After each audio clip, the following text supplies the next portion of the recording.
করে ছোট রানী এলো পদ্মাবতী।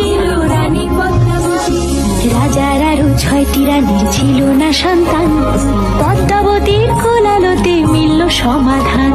বছর যেতে জন্ম নিল 7 ছেলে 1 মেয়ে, হয় খুশির আকাশ হঠাৎ কালো মেঘে গেল ছেয়ে।